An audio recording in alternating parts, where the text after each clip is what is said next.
White is sacrificing a pawn? Yeah, and Anish takes it. Why not? In a must-win situation with black, sacrificing a pawn. Wei Yi's been playing this opening throughout this event. Castles now is by far the best move. It does look like he's going to be able to shut the door though on the bishop for black, and eval bars gives a slight advantage for Anish, so this is great news for the tournament, but especially for Anish fans. Very quick action replay, e4, e5. It starts as the Vienna, but this kind of bishop's opening / Vienna mashup with the bishop coming out, d3, and I remember this being really popular when I was a kid. Like everyone just wants to play f4, like safer version of a King's Gambit. But yeah, black has loads of moves, like c6 is a big one. You can just wait with d6, you can play knight c6, but Anish castles, f4. And I remember the d5 is a very, very interesting move with loads of theory. I think Wei Yi's actually had that in a game before, maybe in FIDE Candidates. But he takes f4, played by Anish. Both players clearly prepared. c6 to d4. White loses the tempo with the d-pawn, and after bishop e4 just ignoring the pin, and castles was played. Anish is ready to move. Judah, I think this is, well, it looks like great news for the tournament that Anish is going to get a real fighting chance here. But Wei Yi must have some preparation up his sleeve, surely. To be honest, I've never seen this position like this. There are never games, I guess, more games. Knight c4, knight takes e4 is logical. If black takes on c4, is it dangerous for black for any reason? Or no, that the king's side has no defense? But how big attack is white having? Or does white have anything? Knight g3, knight h5 maybe? Knight g3, knight h5. Yeah, black isn't developed. But I mean, positionally, black is doing well, and black is a pawn up, so long term should be okay. I don't know, bishop e6, knight d7. Anish has taken this bishop, so yeah. I think we can see white's compensation if black took the other way, because suddenly this white bishop is fantastic. Maybe knight g3, like you said. Or maybe c3 and queen b3 was also quite unpleasant, maybe. After d takes c. Yeah. Somewhere like here in queen b3 lining up. I like that as well. Okay, so he took the bishop, the more dangerous minor piece, and I like your knight g3. The only question is whether to flick in c3 first. I can only see one game in the database, and the player with white was 1800, so maybe not Wei Yi.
was a line earlier. The reason the bar's in the center, like if he kept checking, if he gave that queen e1 check, queen e7 check, there were some lines where he could have won the b pawn for free, and we would have the same position just without the b pawn, and then it's very different.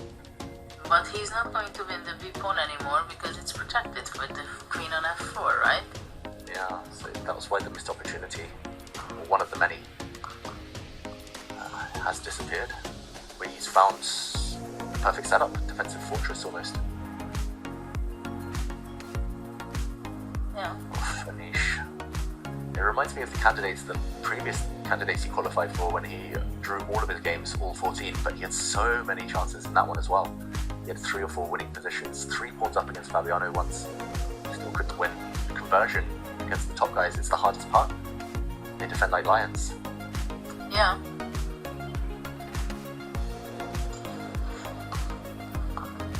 Winning positions is one of the hardest art. Wait. Isn't it the 3rd time? Wait, has Anish just blundered into a 3-fold repetition? King g2? Isn't that the 3rd time, Drew? I think it is. King g2. The last time we were here, King g2, rook e2 check was played, bishop back, rook e7, bishop g3, check, back, back. Anish has let him off the hook. King g2 is the 3rd time. Wei's writing down his move. He's calling the arbiter, stopping the clock. Anish is shocked, but this is the 3rd time they've repeated.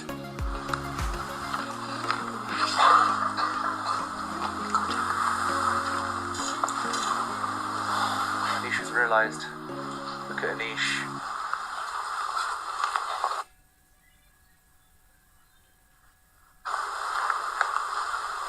They're going off to reenact